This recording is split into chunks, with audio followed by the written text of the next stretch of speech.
first off, those have to be foot faults.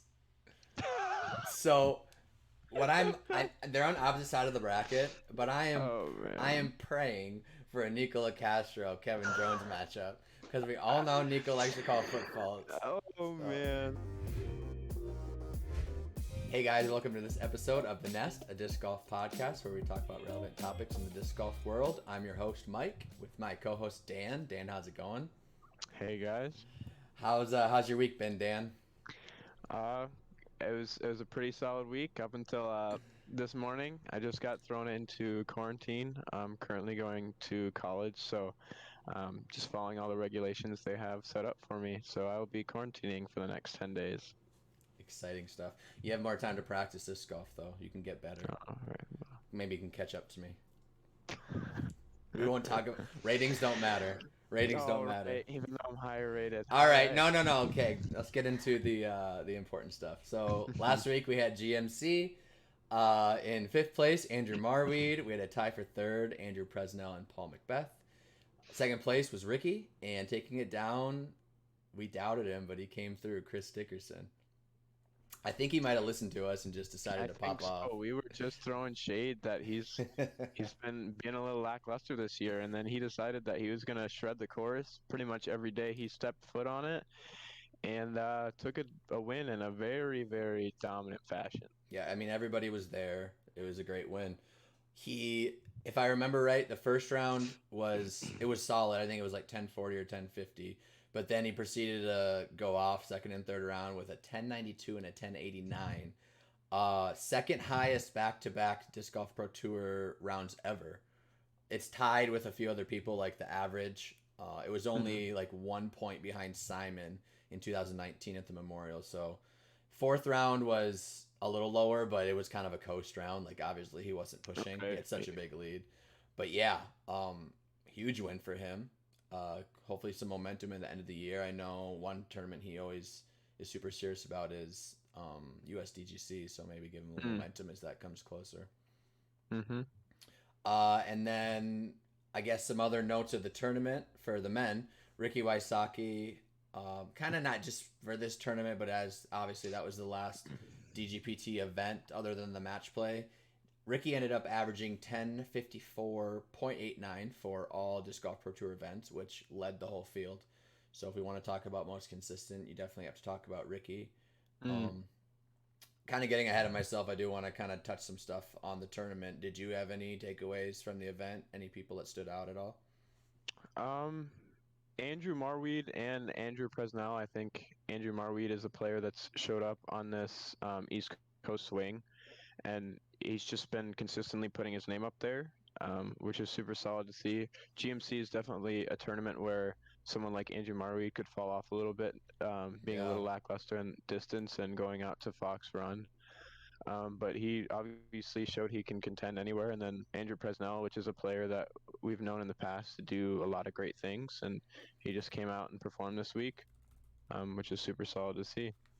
Yeah, I'm not sure if there's a way to look. I'm curious. Andrew Presnell ended up 27th on the Disc Golf Pro Tour standings. And I'm not, that seems low enough where it kind of seems like maybe needed a solid performance to get in. Right. It's hard to say. He might have already been in, and I might just be making that up. But the points are pretty close from top to bottom, so that Yeah. it might have been a situation. If it wasn't, it got him higher for sure. So good on him for that. Mm. Um, any other one person that wasn't in the top five, but kind of an interesting tournament for him was Eagle. Started out I think sub 1,000 rated on that first round. Yeah, it definitely was a sub thousand. We were talking during the first round, and I asked Dan if he was playing. I Yeah. I didn't know, and we scrolled a long way down to find him. It was obviously a terrible round for him, but then he proceeded to go like 1070 the next three rounds and got himself up to seventh, I think. Yeah, he tied seventh with Calvin, I Yeah. believe. So, So I don't know what, like, everybody's different. Like, so maybe he takes out of that tournament starting bad, but obviously crushed the rest of the rounds, or maybe he's just annoyed in general that he started bad. It's hard to say, but definitely worth mentioning that he finished really strong.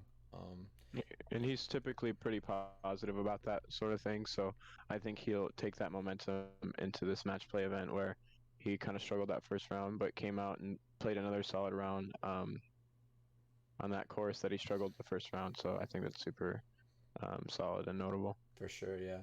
And in the past, he hasn't really ever done. Correct me if I'm wrong, Dan, but GMC isn't really a tournament he's had much success at. Um, so for him to start bad, it'd be really easy for him just to kind of kick it, not care, lose some motivation, and for him Yeah, to come out and do well the last few rounds, it's a testament to him. So yeah, for sure. Smuggler's Notch is a course that he's struggled at quite a bit. So him coming out and playing really well on that course was at least one of the days out of the two is good to see. yep, for sure. For the FPO, we had Jessica Weiss taking fifth, Katrina in fourth, Paige in third, Sarah Holcomb in second, which we're gonna have to talk about, and then taking it down, Yeah, still taking it down, finding a way. Haley King. Haley King had the lead, yeah. a decently sizable lead going into the fourth round. It was 4 strokes, I Yeah, believe. and proceeded to lose it in the span of like 9 holes, or Yeah. that back nine. She I don't want to say gave it away, but kind of No, gave it she away. definitely she was playing just kind of mediocre, Yeah, and Sarah Holcomb was definitely making a charge. I mean, she was like 4 or 5 down on the yep. front Five, nine. five. Well, five down going into 18. Right. So, So she was out there. and then 18 happened. Yeah. So for those of Um. you that didn't see it, Haley and Sarah were tied going into the final hole. Mhm. Haley threw first, I believe, Yep. and Yep. it wasn't a great shot. It was fine. She had what looked like an outside circle look. Um, so kind of opened the door for Sarah on a hole that traditionally doesn't play super hard, definitely birdieable. Mm. And Sarah just didn't have a good throw. Not terrible, and actually, Yeah, definitely. yeah, actually, I think closer than was she closer than Haley? Because I think she went after Haley's. No, Was at she was out Yeah, before um Haley, and honestly, when I watched live as it happened, and I saw both their drives, and I pretty much went away for a second because yeah, I figured they were both gonna par from there. yep. Like obviously Haley had a chance. Like hers was open, so like Yeah, she and she could she put a did good well on run the on putt. it. Yeah, exactly. Yeah, But yeah, I agree. Like we saw it, I saw it, and I was like, well, we're gonna get some extra disc golf. yeah, And obviously, cameras can lie, and like maybe we missed something, but based on the commentary and based on some people that were there that made comments, it doesn't seem to be the case. She didn't have anything. She couldn't make a run at the basket, and it was just one of those shots where really low ceiling, but she couldn't have been more than 60 feet yeah, away. 70 feet away from Yeah, the basket, probably. just a super simple whatever kind of whatever you feel comfortable with, whether it's just a putter low and hard, or some people Hmm. would go high speed a little and let it skip a little bit, but a pretty basic shot, especially for a top FPO player. Hmm. And I what she ended up doing is just floating it right into a tree in front of her and getting it about halfway there. Yeah, I mean, And she. I, I, I thought she was running it. Like I said to Dan, that the only way that happens is if she's trying to make it, right. And maybe I was giving her too much credit, if you want to call it credit. It was just a really bad shot. And then she still had a chance. I mean, she gave herself circle's edge putt probably, and Yeah, it was a yeah, little bit longer, but yeah, and it was just really surprising to see someone like Sarah, who, we talk about Sarah not really making mistakes. mm, Uh, I remember commentary joking about how she'll just par everything, par, and, right, and a lot of times at some courses that's good enough to keep you in the running of things. right. And so for someone like Sarah, if you wanted to pick anybody to kind of just be solid and not make a mistake, it would be Sarah. So it was really surprising to see that happen. So Haley took it down, just kind of had like a half run at it, tapped in for the win, and yeah, I mean, not, and this isn't to say that Haley didn't play well. Obviously she deserved it. She had a good enough final round to be tied going in the last hole and capitalize on Sarah's mistake. So Haley's third round was 1058, which is the second highest rating of all time for an FPO player, just behind Paige a few years ago by just one rating point, which, I mean, to me is basically they're the same, right? So, Yeah. amazing round for Haley. That was pretty incredible, and that's what got her in the position she was in. So, like I said, she deserved it, obviously. Yeah. Couple other mentions. Paige got third, which we were giving some Paige some slack last podcast, and some people made comments of what makes it say who are you to say she's not still dominating. And listen, like, she's having a dominant season. You can call it dominant, but it was kind of just in comparison to years past. If someone was looking at disc golf for the first time this year and saw her season, they'd be like, well, Paige is having an amazing, and she is. She's having a great season. But you can't say it's the same as it was in the past. And that's kind of what we were getting at. No. Yeah. No. So, but to give her some credit, she finished top 5 in every Disc Golf Pro Tour event this season. So, obviously still an incredible season. And this is the third time, and this is kind of to go along with my point of this isn't new and it is a little lower than years past. Like, this is the third time she's done that. So it's not like this is new. This is the first time. Right. And in fact, with FPO field not being as deep as the men, this is the 8th time it's ever happened.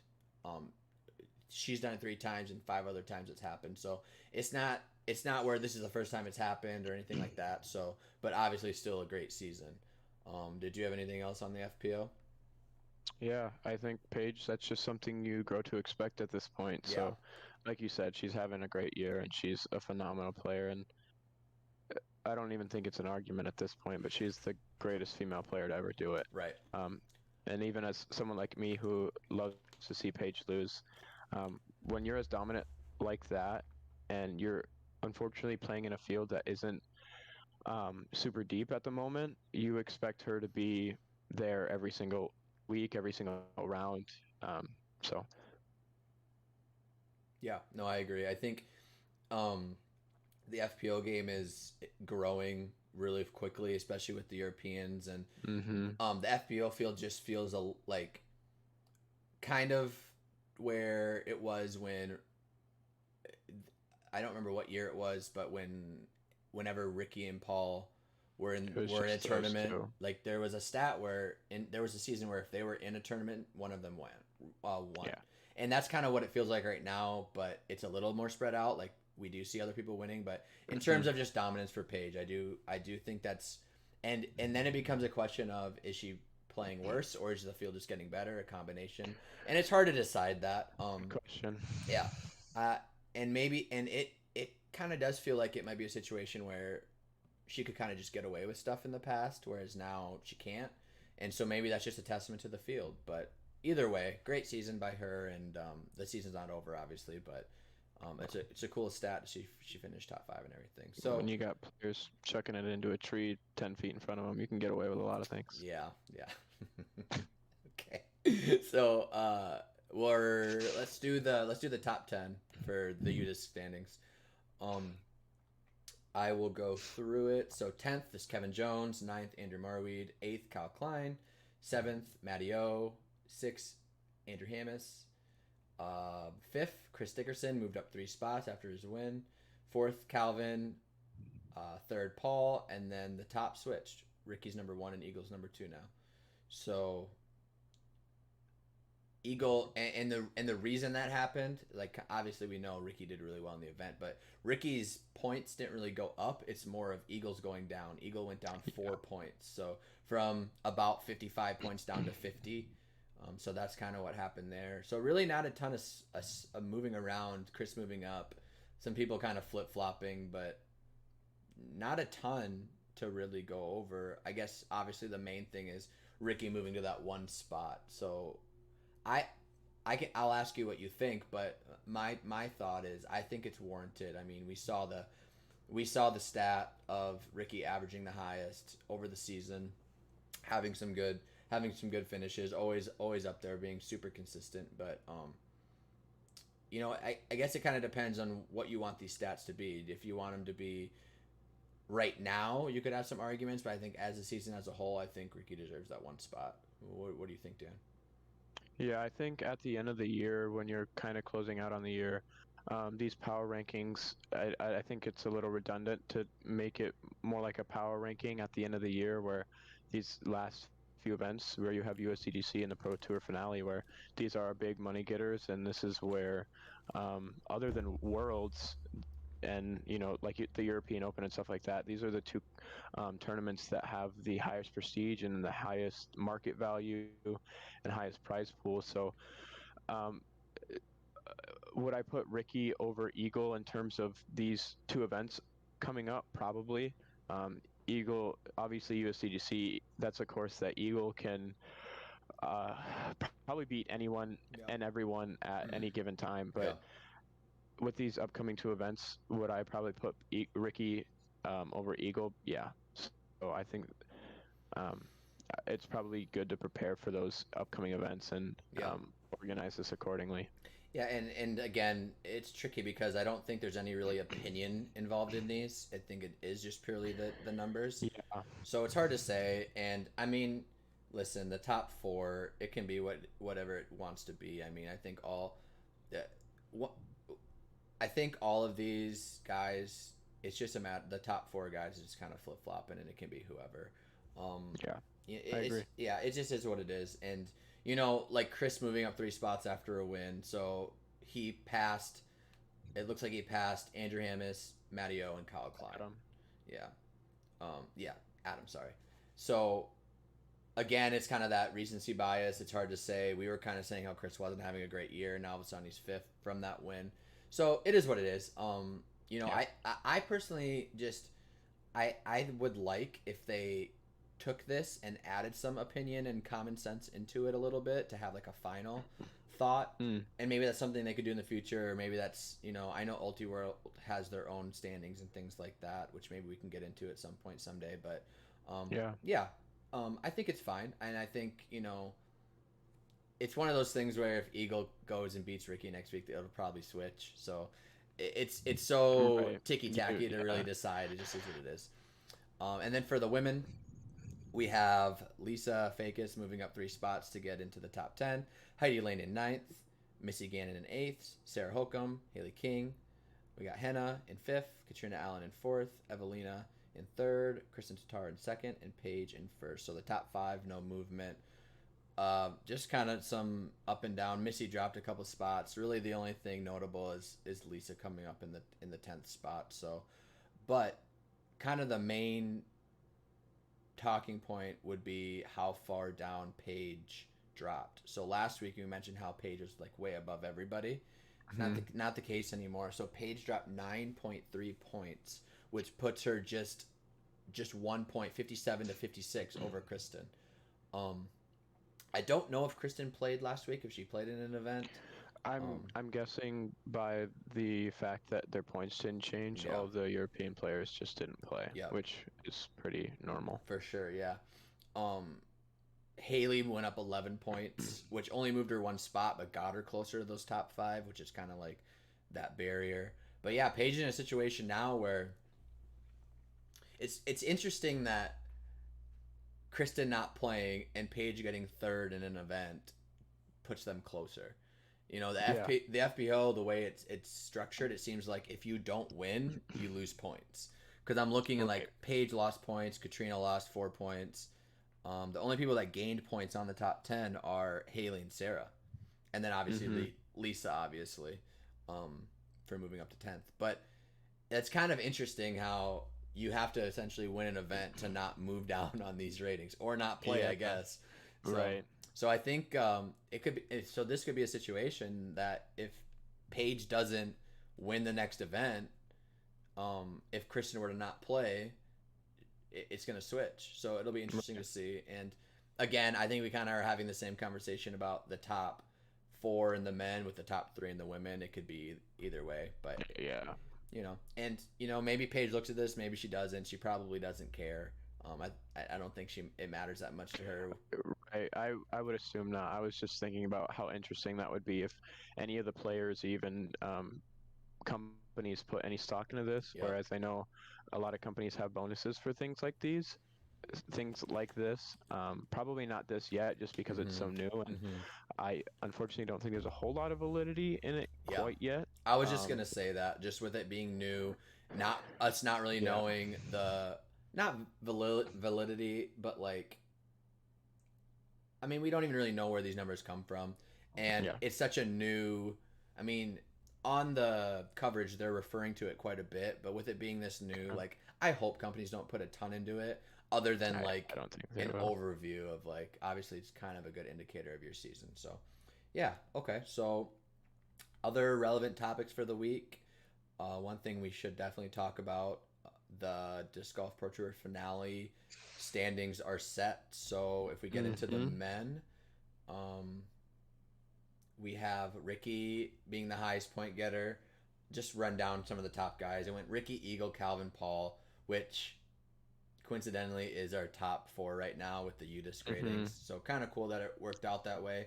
Adam, Kyle, Kevin, and James Conrad round out the top 8. And the reason that's relevant is they do get a bye all the way to the semifinals. So those 8 guys don't have to play until the semis. Um, and then a bye to the quarterfinals. So the guys who don't have to play the first round, we have Nico Castro, Chris Dickerson, Ezra Aderhold, Joel Freeman, Drew Gibson, Andrew Marweed, which with Andrew playing really well, probably bumped him into that bye this week. Mm-hmm. Matty O and Gerthy. And then I'm not going to go through everybody that qualified, but just go through some names, kind of the first out guys. Anthony, so top 32 make it. Anthony Barella was in 33rd, so he's not going. Aaron Gossage, Simon Lazat, Casey White, Kale LaVisca, Eric Oakley are kind of some notables. Scrolling down this list, some notable names. Austin Hannum is out, and the rest, no one would be super surprised about. Nate Mm-hmm. Sexton is out. He just didn't play enough, you know. Right, he didn't play enough. Looking at his as finishes, they were good enough in terms of like average finish, but just didn't play enough events. Yeah, so kind of interesting. The people who were out of the people who missed the cut, everybody played in the event except for Anthony Barella. So Yeah. basically, Anthony just needed to play. Right. I know they take like your top finishes, so it wouldn't necessarily work out that way. But had he played, I imagine he probably would have got in. Probably. I know. And I don't Is he in think school? Is he still doing Yeah, I school? was gonna say he is in school right now, so Yeah. I don't think this is the first disc golf pro tour event he's missed. Mm-hmm. I know he came out to Maple Hill, but a few of them right before Maple Hill, I think he kind of missed out on just because he is in school, and that's takes up a lot of time, and you can't just run out and travel to events Yeah. when you're doing school. So And the other, he actually he played Idlewild and he hasn't played the last 3. So the Silver Series, you're right. Stafford, MVP Okay. Open, and then GMC. So he Yeah, had plenty of there you go. opportunities. And like you Yeah. said, I think it's with school. That's kind of how it works out. Everybody else played, kind of in that gear. Aaron Gossage, Simon Lazat, Casey White, Caleb Viska, and they all didn't finish great. It looks like none of them are bolded, so none of them finished good enough to have that be one of their events that counted. So they had opportunities. It didn't really work out. I'm going to move on to the women, but if you have anything to add, go ahead as I pull them up. Just two quick things. Simon Lazat, he missed a lot of disc golf pro tour events with his injury and stuff like that. Yep. And he actually, this event, if he would have got top 10 at this event, he would have made the cut. And he was aware of that, obviously, and that was something he made public, that this is something he was grinding Okay. for. Nice. I think he came in 14th, so not a bad showing, but it wasn't quite enough. And then Austin Hannum didn't make the cut at all, and really wasn't that close. No. But last year he was in the finals, which is kind of crazy to see someone who made the finals a year previous and then didn't make the cut. So, do you think that you should get like an exemption if you win? What are your thoughts? That's a good question. I was thinking about that, which, if you make the final 4, should you just automatically get an in the next year? That's a good question. I'm probably going to say no. Just because if you're going to consistently make the finals, you'll probably make the top 32. Mm-hmm. And if you look through some of those names, I'm guessing, obviously me and you probably know all of them, but if you ask some disc golfers that don't really know what's going on, I guarantee you they don't know anyone out of the top 16. Yeah, for sure. So I think you just got to make that top 32. Yeah, I personally think that this shouldn't be a situation where you get exemptions. I'm referring to them exemptions is a term that's used in like regular golf. And so basically how that works is, for example, if you I'm not going to get it wrong, but if you some of the majors, if you win, you get an exemption to that major for the rest of your life. So as long as you want to play in that event, you don't have to qualify, you don't have to be a top player, all the normal qualifications, you just get in. Kind of like USDGC. Yeah, exactly like USDGC. And I think that, if there ever becomes a time, and it looks like we're getting closer, where there's some sort of tour card or qualifications to be in these events on a weekly basis, I think exemptions are cool and important. I think it's something that should be done, to where, like, let's say you win the MVP Open, and let's say hypothetically you have to have a tour card or qualify in a qualifying event to play an MVP Open. Right. If you win the MVP Open, you should be able to play in that for the rest of your life. If you get a top 5, you should get 2 years exemption. Things like that. I think that's good for the game. I think that will definitely encourage people to try to qualify and maybe make a top 10 or a top 5, making it to where, if they're a local and they're not trying to tour or have a tour card, they still can get into those close events. I think that's a really cool thing. I don't think for a point system where it's earned throughout the entire year, I don't think you should get that luxury. I agree. And I don't think, and you don't get that luxury as far as I know in like golf. So I compare this to like the FedEx points in golf, where throughout the year they get points, and it's a little bit different because they have 4 events at the end of the year that slowly cut people out. But there's no exemptions I'm aware of on that, and I don't think there should be, because that is specifically for showing the best players of the year, and I don't. And it takes a large pool size, so it's not like you're going to come out and just play bad one week and not make the cut. Like, you didn't play well enough all year, which is, I think you should. There's no slighting anybody. Like, if you deserve to be in this, you're in. So I agree. Okay, so for the women, the top 4, Paige won by like 40 points, which is pretty significant when I was comparing it to the MPO. So Paige, Katrina, Missy Gannon, and Sarah Hokum ended up as the top 4, so they're gonna have a bye to the semis, and then that's the only bye. There's only 16 women in the field compared to 32 for the men, so those are the only 4 women getting byes. And then, so if we want to go down to some surprises, I guess, or the first outs, the Manu sisters, so Valerie and Alexis, both were 17-18. And there was some talk about that they were right on the cusp, and a good finish would get them in. Neither of them played in the event. They haven't played in the last 3 or 4 events. So Alexis played the OTBO, which is, let's see, let me look. Valerie didn't play in that. Alexis did, and then both of them haven't played in the last 3. So Stafford, Silver Series, MVP Open, or GMC. None of them have played. Right. And Valerie's boyfriend, which is Mason Ford, which I think they all traveled together. I would assume he hasn't either, has he? He hasn't played either, so they must. I'm not sure if they're attending some family stuff or whatever the case may be. But yeah, if they would have been here, they would be in. And both of them. That's, I don't know. I mean, especially when it's only a 16-person field and such a high prize pool up top, where really it's only a few rounds and anyone can get hot in those few rounds. It's just, I guess, a little surprising to me they didn't really make it a priority, because those are 2 names that, when I look at their finishes, it's top 10 consistently, for both of them, and when they do play, and they didn't even play half the events, it looks like, just as a quick look. So a little surprising to me. Nobody super surprising. Erica Stitchcomb was 19th, and then just a point to make, Kristen Tatar, she was 21st. Only playing in 4 events. Yeah. Her 4 events while she was here was first, third, first, and first. So it's pretty crazy that in 4 tries she basically was on the cut, and had she played one more event, she essentially just would have been in.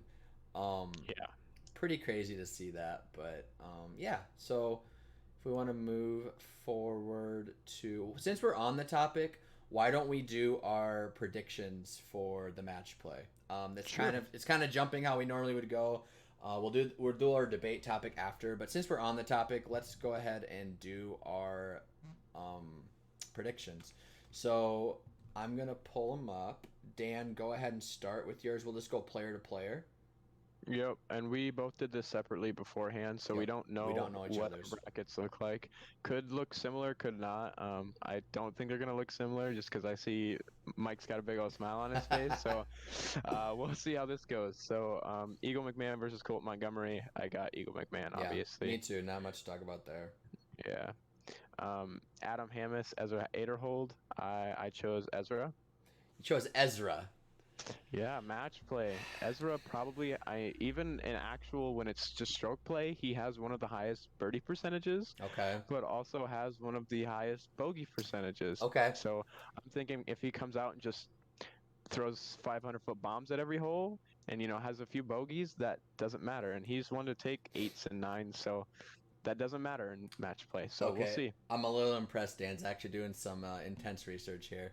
And that makes Hmm. sense. So for the people that aren't familiar with match play, how it works is it's an 18-hole round like normal, but it's not strokes. Strokes don't carry over. It's just hole. It's basically a competition each hole. So if Dan and I go out on hole 1, I get a 3, Dan gets a 2, Dan's 1 up. So Dan has the lead. And but he's winning by 1 stroke, but strokes don't matter. He's winning by 1 hole. So then second hole, if Dan gets a 12 and I get a 2, obviously our strokes are way different, but we're just tied now because we'll have a hole. So Yep. it favors players who get a lot of birdies, and it doesn't hurt players as much as normal play if they have blow up holes. So that's a really good point. I went with Adam simply for the fact that I feel he is extremely underrated on this as far as I agree. as far as where he's at this year in terms of playing compared to being the 8 seed. So for me, it was Adam. I'm feeling a little less great about it after you mentioned Ezra because he does have a super high birdie percentage, but I'm sticking with my boy Adam. So go ahead and what's the next one, Dan? Klein versus Chris Dickerson. This was probably the toughest decision, but they are on. We think is a golf course. We don't know 100%. There's not a whole lot of coverage on Yeah.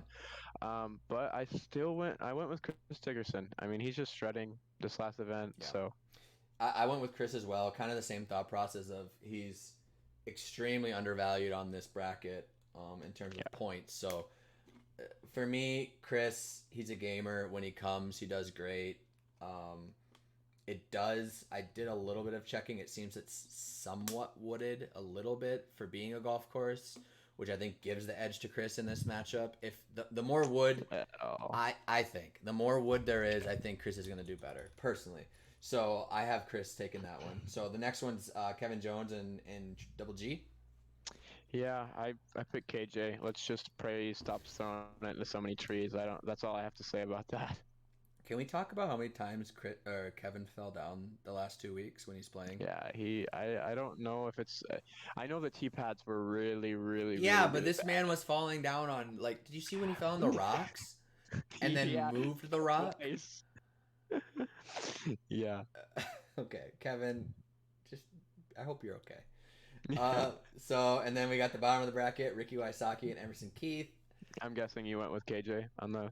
I did. Sorry. Yeah, I did go with Kevin Jones. Yeah. Yeah, that's all right. Ricky versus Emerson. Ricky, 10 times out of 10. So nothing's 10 times out of 10. But this is pretty close to 10 times out of 10. And I went with Ricky. I wanted to see your heart drop a little bit. You slow rolled me. James Conrad, Joel Freeman on the next one. Got the 7 and the 10 seed. I went with James as well. Yeah, I think James is playing pretty well right now, and I feel like those ratings are a little too close together for James being a 7 and Joel being 10. So for me, it's James. And we have Calvin and Chris Clemens, Calvin Heimberg and Chris Clemens for the next one. Calvin being the 3 seed in the event. I went with Calvin. Yep. I mean, it's Calvin. Calvin's gonna be tough to beat in any format. I mean, the dude just is stoic and gets the job done. So, and then the final first round match is Nicola Castro and Gavin Rathbun, which we were talking before. I think Gavin had been hurt as of recent. He's been dealing with a shoulder injury, but with it being, I know he's taken off the last month or so. With it being this close, he has to be playing. Unless I can't imagine they wouldn't know at this point. So it looks like he's gonna strap him up. I went with Nico on this one. I went with Gavin Rathbun. Okay. for me, I think match play suits Nico super well because he nobody wants to win more than Nico, in my opinion. And match play is a situation where you are paying more attention to who you're playing against compared to stroke play. And for me, Okay. I think people are gonna struggle playing with Nico. I don't know. We should have looked if they're purely gonna do just two-person cards. Two-person cards. Yeah, I don't know. I think That's a good point. I think they are. And if they do, I give the nod to Nico just because it's going to be frustrating for some of these guys who play quicker and You're having waiting Nico, yeah, 3 minutes for because you're on Nico more than a normal round because a normal round people are walking around. It takes a while to get to your disc, but if they're just 2 people, there's gonna be a lot of and like I said, not just that. Nico's a gamer, and I think he's gonna be hard to beat. So, all right. So for the next round, I don't have yours pulled up, so just tell me who you have and like the matchup, and then who you have winning. Okay, so I have Eagle and Ezra. Mm-hmm. I have to go with Eagle. You know, if he's on a golf course, he throws far. And Eagle and Ezra are essentially very similar in terms of arm power and skill like that. And there's a reason Eagle's at the top, so I have to pick Eagle. Okay. If I had Eagle and Ezra on this matchup, I would do the same thing, but I don't. I have Eagle and Adam Hammis, and I'm going with Adam Hammis. Ooh, okay. I don't think Eagle's gonna take this very seriously. I don't. I don't. I don't know if he was one of the people that made noise about this format. I honestly don't know, but I don't know either. I just don't think he is gonna care that much. And listen, I'm not saying that in a negative way, like disrespect or like disrespecting the disc golf pro tour or anything like that. I just don't think like that fire is gonna be there for a lot of these players, not just him. And it's not gonna be the extent of like the All-Star event, because I do think there's significant money on the line, and it is a major, whatever you want to call majors. But I just don't think it's going to be quite that important. And we know Eagle to just not go to events if he doesn't care that much about them. So maybe I'm contradicting myself and saying he does care if he's going, but I just don't think he's going to be putting it all on the line like you would a regular event. And I think Adam's just playing really good right now, so I went with Adam. So who do you have in your next one? We have Chris Dickerson versus Kevin Jones, Yep, and we both have the same here matchup. So I'm gonna go Chris. I think KJ is he's been a little off, and he might fall down a couple more times. So going with Chris. So first off, those have to be foot faults. So they're on opposite side of the bracket, but I am praying for a Nicola Castro Kevin Jones matchup. Because we all know Nico likes to call foot faults. Man. But no, okay. We have the same matchup. The Prodigy boys going at it. And you picked Chris, right? Yeah, I did. I picked Chris as well. I mean, in all honesty, Chris is playing amazing right now.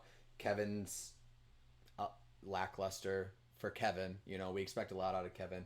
And I think this is the type of format that Chris is going to do well in. And so I have Chris as well. So the next one, I think we have the same matchup again. Ricky and James. Yeah. Number one James Conrad fan, but I got to give this up to Rick. They're on a golf course. He just throws drivers so well. So it's Ricky for me. Yeah, same. Not much to say here other than Ricky is arguably the best in the world, and he just can birdie. He can birdie everything. So, and the other thing to think about here is like, what are players gonna play? Like I am excited to watch this for as much grief as we gave it about being a major. I am excited to watch this because I'm excited to see some of these top guys who are kind of known to be guys who don't make mistakes. See if they have another gear, like another gear to like birdie holes that they wouldn't normally birdie, or we know Ricky's a scramble master, best scrambler in the world. But does that help, right? Because he's usually scrambling to save a par, or maybe it's like a 50-foot putt afterwards. Exactly, yeah. Whereas that's great, but like, Ricky's the reason Ricky needs to scramble so well is because sometimes he's a little off on his tee shots. Sprinkler. Yeah, so that doesn't bid super well for a match play format where it's like I don't want to say birdie or die, but it's kind of birdie or die. So, but It's kind of birdie. I'm saying all this, and I do have Ricky because I didn't just think he's too good. So, we have different matchups for the last one. So you have Calvin and Gavin, right? Yep. Okay, and who do you have winning that? I chose Calvin. It's hard to beat Calvin anywhere. So. And I have Calvin and Nico, and I'm gonna go with Nico on this one as well. I think this is. I can't stress it enough. I think this format is Nico's format. I think he's gonna do great. I think he's gonna do some crazy stuff. I think he's gonna annoy people without. I mean, he's not gonna trash talk. I hope they're not trash talking. He might. Listen, if someone's gonna do it, no, I'll respect Nico, but I think he's gonna pull that's gonna be the upset of the tournament for me, right there. Probably not. But... Probably not. So, all right. So for the semis, you have Eagle and Chris Dickerson, right? Chris. Yep. And I'm gonna go with Chris Dickerson. Really? Yep. Eagle has to be dethroned at some point, and something tells me the short little bearded fella is gonna take it. So you have the 13 seed going to the finals. I have Adam. So mine's different. Obviously, I have Adam and Chris, and I got to this point, and I started questioning myself how I have Adam Hammonds and Chris Dickerson in the semis against each other. Yep. But I had to stick with it, so I just went with Adam Hammonds. I think, yeah. I don't know. No reason. I mean, they're both. I think it's a great matchup. That'd be a cool matchup to have because they are both playing so well right now. Obviously, Adam didn't play great at GMC, but I mean, he just won the week before that. Yeah. So, I went with Adam, and then for the bottom, you've got Ricky and Calvin, right? Yep. Which I do. First of all, let's just say it's a shame that they're on the same side of the bracket, because that would be an awesome finals to have, if they were to get there. And I do think. I am taking some chances on some of these, but I do think that probably makes the most sense to have Calvin and Ricky ending up here. Yeah. So I'm really surprised or interested to see who you have.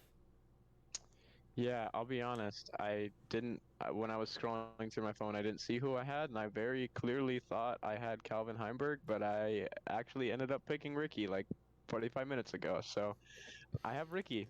So it's all right. This is on record. We're recording. I'm giving you an opportunity to change it right now. Nope, I want Ricky Wysocki. All right, Ricky Wysocki.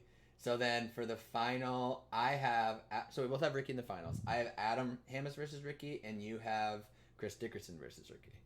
Yep. Do you have the same winner? I think we probably do. I think we do. We do. Ricky. We have to. That's lame. Yep.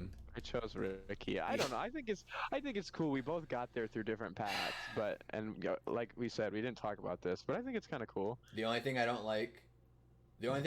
hate more than being wrong is agreeing with Dan. Oh shoot! All right. Well, we both have Ricky, so okay, cool. And then let's go over to the FPO real quick. Yes. A little bit smaller of a bracket, but yeah. And we'll just go through these. So some of these I think will be a little quicker. Yeah. So we have Paige and is that Deanne? Deanne Carey. Yep. So I have Paige. I mean Paige. Yeah. I don't know what else to say on that. Sarah Holcomb and Jessica Weiss for the next round. Yep. I'm praying she learns to get around the trees a little better. I chose Sarah Holcomb. I did too. I wanted to pick Jessica. My first thought process was like maybe Sarah would be a little shaken up and just kind of annoyed, but Sarah's a vet. I don't think she's gonna let it. I mean, to be fair, obviously she was visibly upset when it happened, but pretty calm, and I think she just turns around quick. I think she's fine. I think she gets over it, and I think she should win this matchup in my opinion. Yeah. So then we have Katrina Allen and Haley King, which I think is the most interesting first round matchup personally. Yeah. Unfortunate for Katrina Allen for balling out like she did and then still getting Haley King in the first round. Yeah, but Haley King's 7 seed, so yeah. Pretty crazy.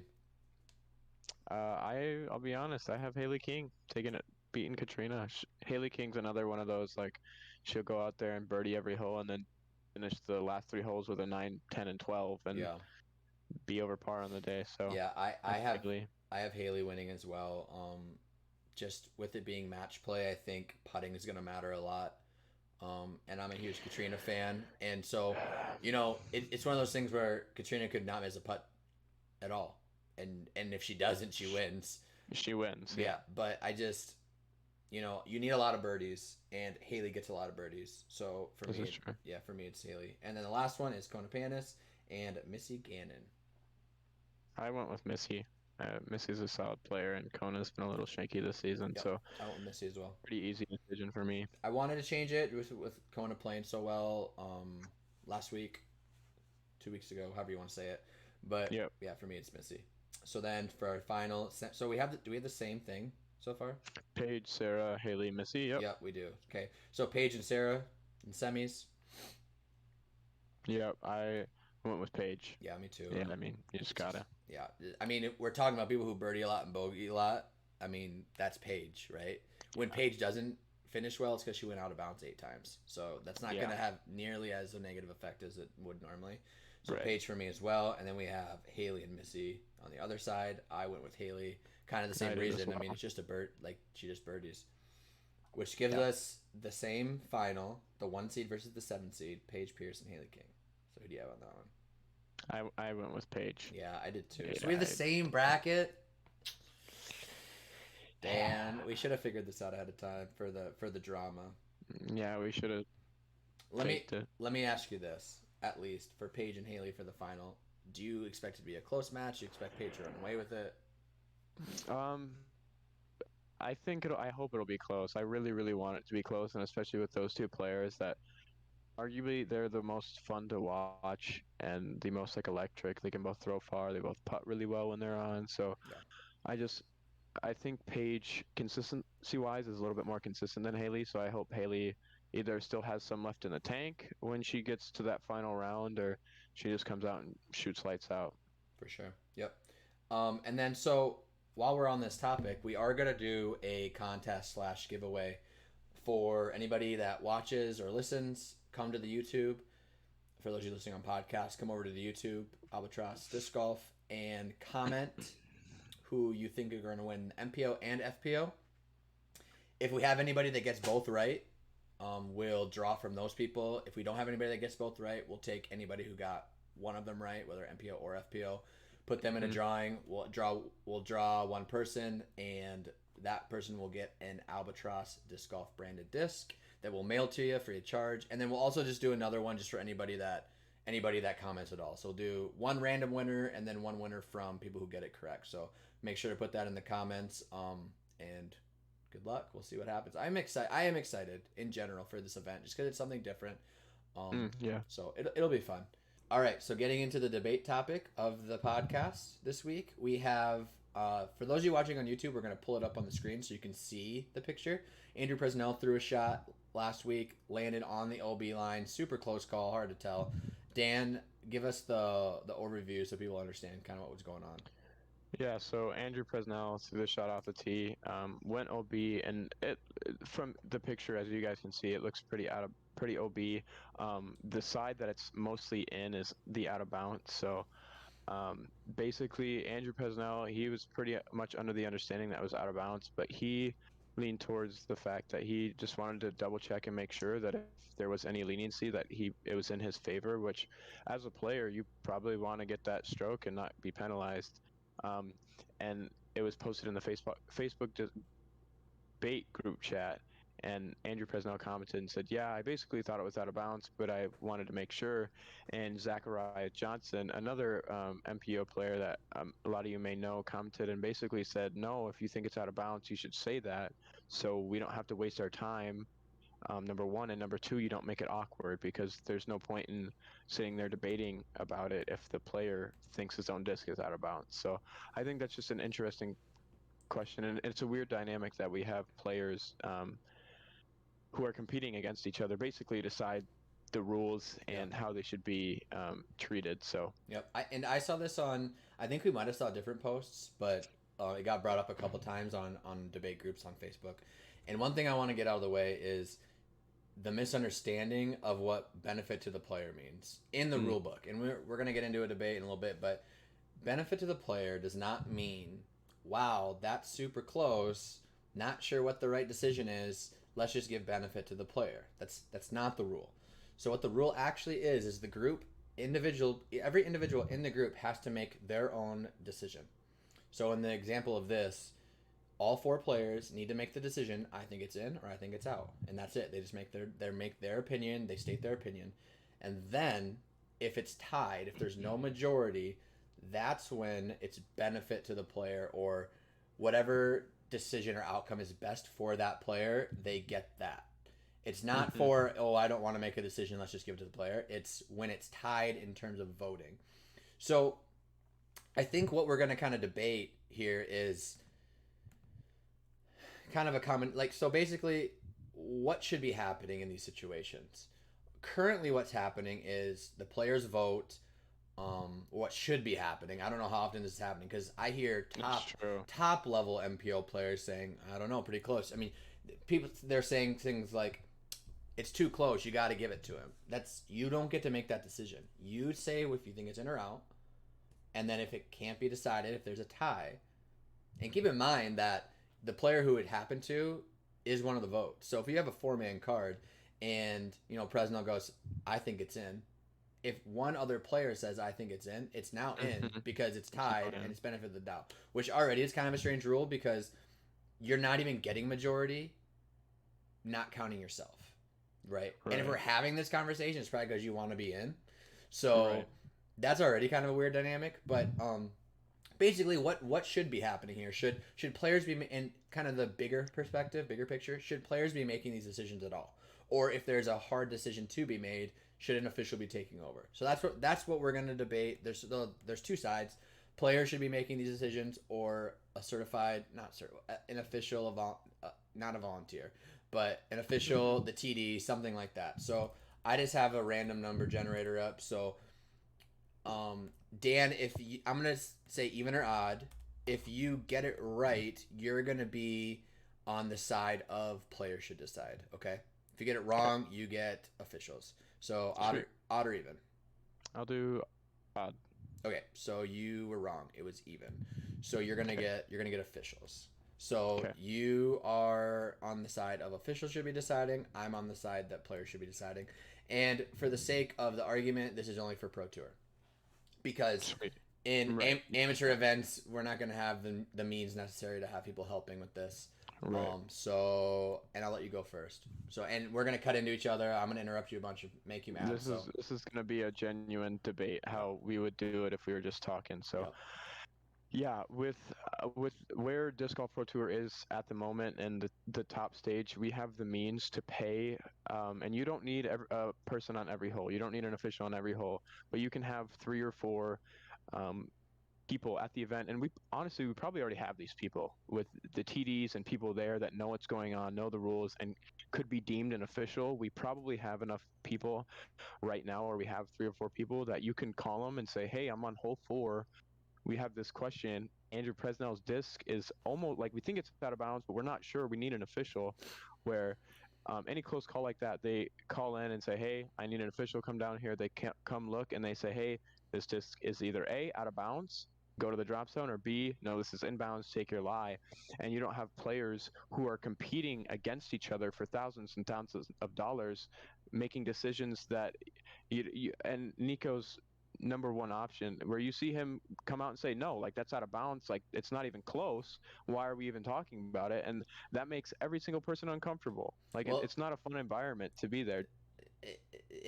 I don't think funness should matter. Like we need to figure out what makes the most sense because there's nothing fun. I mean, if it's too embarrassing for you or too awkward, then you shouldn't be there. Like have some competitive spirit.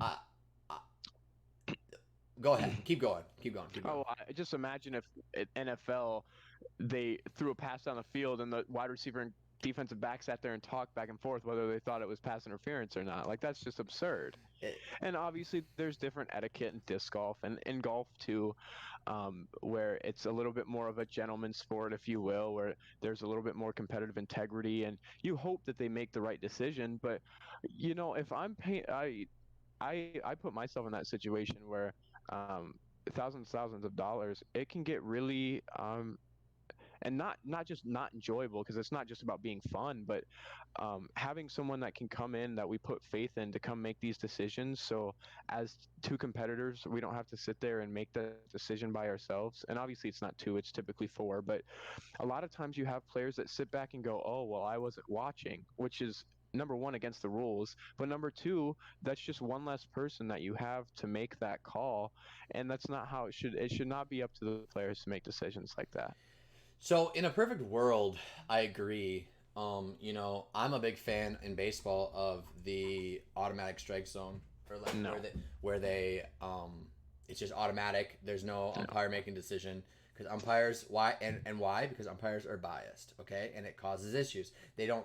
Some umpires do a great job. Some hold grudges. It's not a good consistent way to do this. And actually, I find that to be a big potential issue in this. How often do we have TDs or officials? We don't even really have official. I mean, some tournaments have officials, I guess. Some don't. But Mm-hmm. helpers or people who are certified assistant TDs, I guess. Yeah. How often are those people who are connected to a certain brand? Are Discraft, part not part owners, but like you know names a little better than me. You're probably not gonna try to help me right now, but No. but people who have skin in the game, like especially when we get into this weird thing where tournaments, the main sponsors are manufacturers, which is also kind of strange. In golf, the Masters isn't owned by Nike. Right. USDGC owned by Innova. It's just a weird thing, and so USDGC, perfect example. Everybody who works at that high on the top level, the TD, assistant TDs, I imagine they're all Innova, one way or another, related employees or have a stake in Innova. And so, how are you going to the? My argument is there was no one more unbiased than the players because they have to just make this decision. They they have this expectation to make the right decision because they're going to be with these players time and time again. Whereas if Bob, who is involved in Innova, has to go make a decision, a really close call for Calvin Heimberg, and it's really close, how are we going to make that decision? It's not ideal, maybe, to have. It's not a perfect scenario to have players make the decision, but there's not a better way to do it. Because what happens when someone may or may not have missed a Mando, okay? We're not going to have people at every hole watching every shot. So That's true. when they get this official to come over and they say, okay, what do you guys need? Calvin missed the Mando. Two people think he didn't, or I'm assuming how we would probably do this with officials. If there's one person who just doesn't agree, it would be enough to bring an official over. Which, if you're going to do it that way, I think that's a reasonable way to do it. But what happens when one player's like, no, I saw it. He missed the Mando, and we bring a certified official over here? What are we going to do? We have one guy just saying it, and another guy and two other people saying, no, he made it. Like, we already can't look at film. Like, do we want to change that rule that you can look at film? And maybe. But then you have like that picture that we had pulled up. We can pull it up again for this part of the conversation. If I'm on the other angle of that disc, different angle, different lighting, different like spot, it might look in. So you can't use a photo because if you go give it a photo to the TD later, we're in the same situation. There's no perfect answer, but I think if everyone's paying attention, which they should be, and if they're not, they should get courtesy violations. Then give them a courtesy. They give them a courtesy. Well, they should, because if I'm Chris, if I'm let's go back to Calvin at USDGC, or we have a picture, so let's use Presnell. So, and Presnell says, "Hey, I'm in," and we have two guys that say, "No, I think you're out," and one guy doesn't want to make a decision. Like you have to make a decision. It's your part of the card. It's the rules. You have to make a decision, and if you're too embarrassed to say something, that's your own fault. Like. I think that's the current problem with these calls, and someone like Nico, who's very outspoken and probably just doing what the rules call for. I think, and there's a lot of people that reflect poorly on Nico's personality for that, and I think that's what it comes down to as a player when you make these decisions, especially now where you're mic'd up and people like Jomez can hot mic you when you're talking about this, and like you can hear make discussion these decisions and stuff like that, and when you make a like not make a poor decision, but speak out against a player, whether that be someone speaking out against Paul or someone like that, campaigning, campaigning right, against somebody. it reflects poorly on your brand, your personality. Where I mean, Maple Hill, and I'm not sure if it was 2020 or 2019 with COVID and stuff like that, but Paul threw out of bounds and basically argued with Steve Dodge, the tournament director. But you had a Garrett Gerthy, who's a very veteran player, come and basically you can hear him on the mic go, well, honestly, I really don't know. You can play it this way or you can play it that way. It's just fine with me. And then Kyle Klein, someone at the time who he's never been on lead card before. He's never, hadn't played with Paul Macbeth and maybe in awe, just comes up and goes, I don't know. I mean, I've never been here before. Paul, you own this place. You can do whatever you want. So when you have players that respond like that, you can't have them make decisions because it's always just going to be Paul go, and not just Paul, every player. If I was in that position, I go, well, I think I'm in bounds. I think I should not be penalized. And you have the players around me who know that it sometimes, most of the time, reflects poorly on their personality, that I'm just going to say, nah, do whatever you want, man. If you think it's in, take it. If you think you shouldn't be penalized, you do that. Okay, but if they're doing that, they're not following the rules, and they should be penalized for that Well, because you need to make a that's decision, the and whole that's disc golf reality. field. Right, but there's two different scenarios. We have a scenario where it's very clear cut. It's sitting there. You didn't even have to really be paying attention.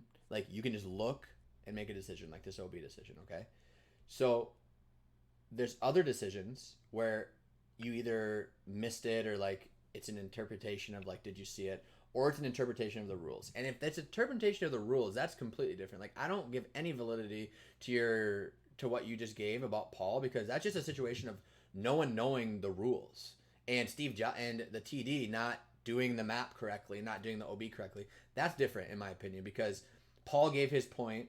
It got and everyone has the opportunity to appeal things. You can appeal, but the problem is you can't really appeal Presnell's OB line because it's just right there. You can't take a picture. You can't leave it there all day and have them come back to it. Like, but that's one where the player should just. There shouldn't be any debating. There shouldn't be any campaigning. You should get over there, have a discussion. If you can't agree, one by one, go through it. If it's tied, benefit of the player. If it's not, then you make the decision on the majority, and that's it. And if it's a situation with Paul where we don't know the rule apparently, and there's Kyle Klein's a kid, he doesn't know what to do. He maybe is afraid to do something. That's part of being a professional disc golfer, getting paid thousands of dollars. And maybe you need a caddy or someone with you who you can pull to the side and talk about it with them, and they can help you. They don't get a say in the matter, but they can help you explain this.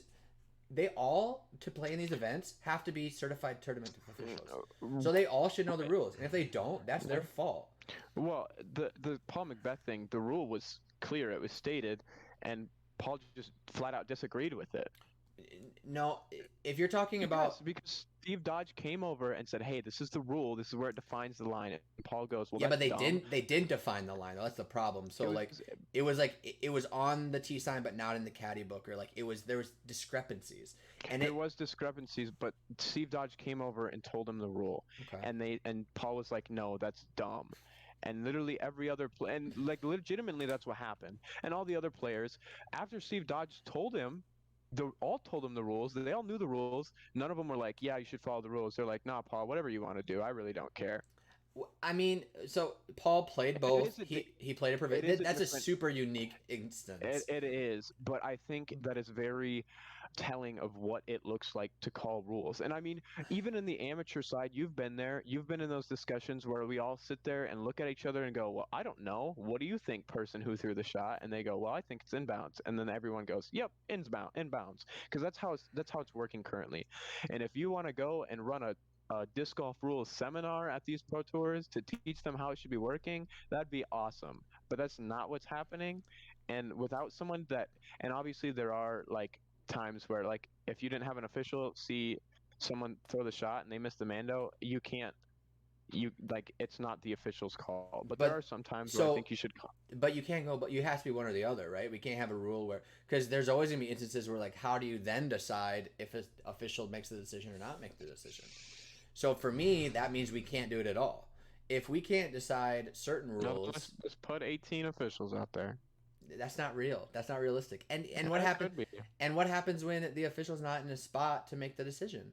What if the official? Where does the official stand?